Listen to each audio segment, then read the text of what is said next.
Assalamualaikum warahmatullahi wabarakatuh.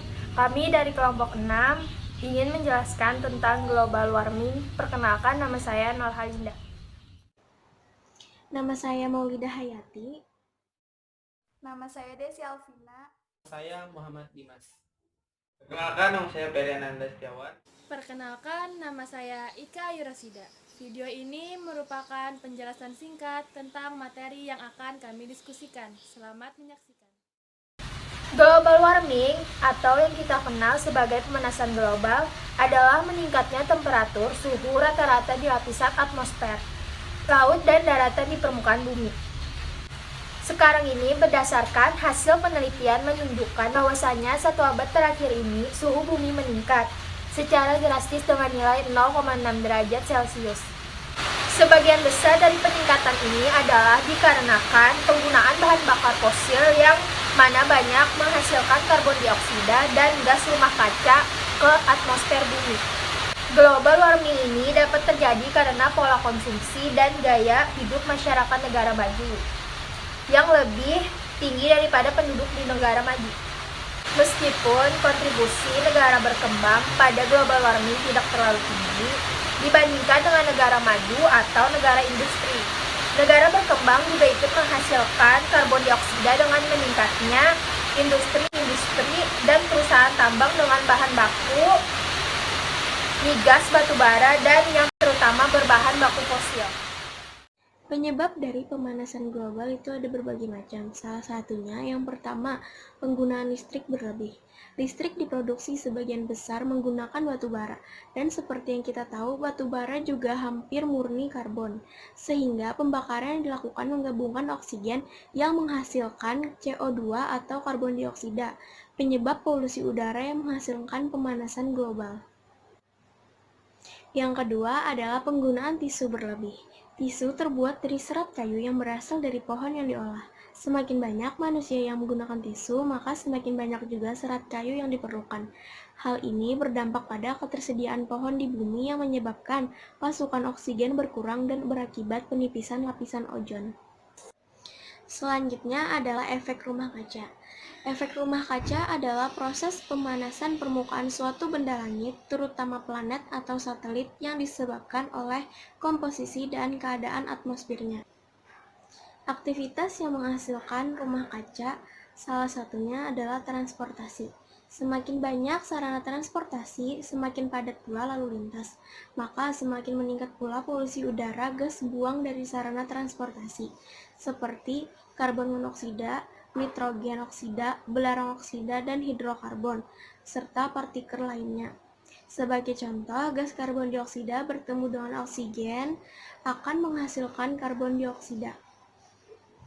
Selanjutnya adalah industri. Akibat industri yang melibatkan CFC atau klorofluorkarbon berpotensi menimbulkan efek rumah kaca. Gas CFC tidak mudah terurai di atmosfer. Apabila CFC dilepaskan ke atmosfer, maka akan menghancurkan molekul-molekul ozon dan menimbulkan lubang pada lapisan ozon. Yang terakhir adalah pertanian dan peternakan. Pada pertanian, pembusukan anaerob dalam tanah melepas gas metana. Selain itu, pupuk dengan kandungan gas nitrogen juga memiliki kandungan gas metana. Sedangkan pada sektor peternakan, emisi metana dan karbon tidak dapat terhindari. Dampak-dampak dari global warming adalah sebagai berikut. Yang pertama, mencairnya es di kutub utara dan di kutub selatan, sehingga naiknya kapasitas permukaan air laut di muka bumi. Yang kedua, menipisnya lapisan ozon. Yang ketiga, terjadinya perubahan iklim yang tidak teratur. Yang keempat, terjadinya ketidakstabilan pergantian musim. Dan yang terakhir adalah berubahnya pola hidup binatang dan juga tumbuhan. Saya sini akan menjelaskan tentang cara mengatasi pemanasan global. 1. Mengurangi penggunaan bahan bakar fosil. Pembakaran bahan bakar fosil seperti premium dan solar menghasilkan gas karbon dioksida sebagai gas buangan. Seandainya alat transportasi yang berbahan bakar minyak marak digunakan dan jumlah semakin bertambah, maka karbon dioksida yang dibuang ke atmosfer juga semakin besar. 2. Tidak menebang pohon di hutan secara sembarangan. Seperti yang sudah kita ketahui, pohon merupakan tumbuhan yang dapat menyerap gas CO2 dan menghasilkan oksigen.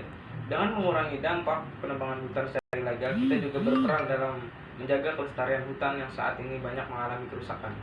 3. Melakukan reduce, reuse, dan recycle. Reduce yaitu merupakan penghematan yang mengurangi sampah. Misalnya hemat dalam pemakaian tisu dan kertas, karena tisu dan kertas terbuat dari kayu yang harus ditebang dari pohon di hutan. Reuse merupakan cara pemanfaatan sampah atau memanfaatkan kembali barang yang sudah tidak terpakai atau penggunaan barang-barang yang sudah tidak digunakan. Jadi barang tersebut dimanfaatkan kembali untuk pemakaian kedua dan seterusnya. Recycle yaitu mendaur ulang barang yang sudah tidak bisa digunakan menjadi barang yang lebih memberikan manfaat. 4. Melakukan penanaman pohon kembali atau reboisasi. Pohon dan jenis tumbuhan berklorofil lainnya mempunyai peran vital dalam membersihkan udara. Sebab tumbuhan berklorofil mempunyai kemampuan untuk mengolah air, sinar matahari, karbon dioksida, dan unsur hara menjadi bahan organik dan oksigen. Oksigen sendiri merupakan salah satu faktor penentu kehidupan seluruh makhluk hidup di bumi. Karena itulah keberadaan sangat dibutuhkan. Tanpa adanya oksigen, manusia dan makhluk hidup lain tidak dapat bernapas. Nah, baru-baru ini dunia kita digemparkan dengan merebaknya virus yang sekarang telah menjadi pandemi global, yaitu virus corona. Virus ini telah menyebar hampir ke seluruh penjuru dunia. Bahkan sekarang, korban-korban yang meninggal akibat terjangkit virus ini telah mencapai lebih dari 100.000 orang.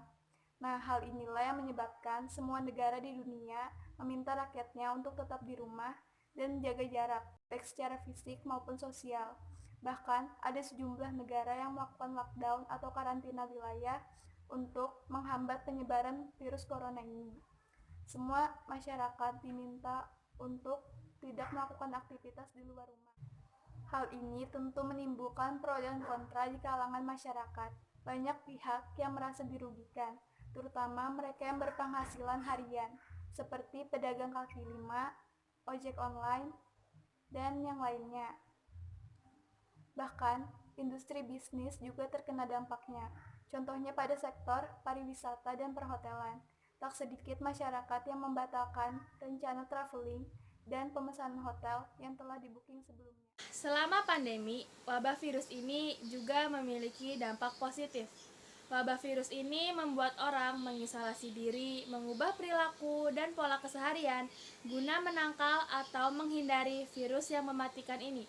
Bahkan, ada beberapa negara yang sampai memberlakukan lockdown guna memutus rantai penyebaran virus, sehingga menyebabkan semua kegiatan lebih banyak dilakukan di rumah. Hal ini menimbulkan beberapa efek pada lingkungan. Diberhentikannya kegiatan industri, transportasi, dan bisnis lainnya mengakibatkan terjadinya penurunan emisi karbon secara tiba-tiba.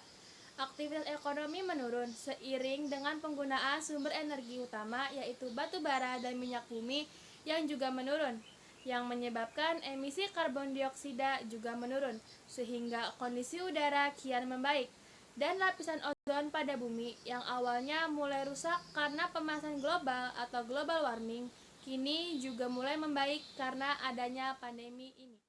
Bagaimana pendapat kalian tentang aksi terbaik guna mengurangi pemanasan global? Saya kira setiap orang seharusnya mulai merubah cara hidup mereka. Apa maksudmu? Kita harus memulai dari apa yang bisa kita lakukan untuk mengurangi pemanasan global. Apa saja saran yang kita lakukan? Tentunya ada banyak hal yang bisa kita lakukan. Kita seharusnya mulai menghemat penggunaan listrik, menggunakan transportasi ramah lingkungan, mendaur ulang barang-barang bekas menjadi fungsi pakai, mengonsumsi dan membeli barang sebatas yang kita perlukan, dan masih banyak lagi. Sebenarnya kita hanya perlu menghemat penggunaan barang-barang yang berdampak pada lingkungan sekitar kita.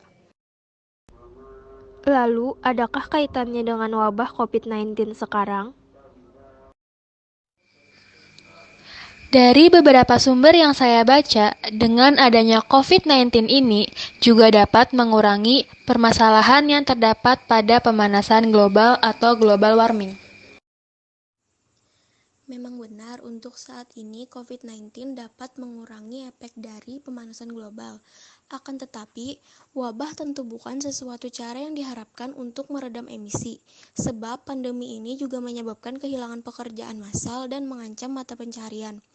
Penurunan emisi selama coronavirus hanya efek jeda dan tidak terencana, yang berarti belum tentu bermakna pada perubahan jangka panjang. Namun, setelah wabah berhenti, kehidupan akan kembali seperti semula. Bisa jadi juga emisi bakal semakin meningkat, disebabkan banyak kegiatan industri yang harus dikejar untuk membangun ekonomi bangkit dari krisis. Lingkungan hidup kembali terabaikan. Dan ini beberapa pesan dari kami, ikuti aturan pemerintah untuk tetap di rumah saja. Dan jangan lupa ya untuk selalu cuci tangan dengan air dan sabun sampai bersih minimal selama 60 detik. Jangan lupa juga untuk selalu menggunakan masker saat kalian berada di luar rumah. Selalu memakan makanan yang bergizi. Selalu menjaga kesehatan dengan cara berolahraga. Tetap jaga kesehatan kalian di rumah dan jangan lupa untuk selalu berdoa semoga pandemi ini cepat berlalu. Wassalamualaikum warahmatullahi wabarakatuh.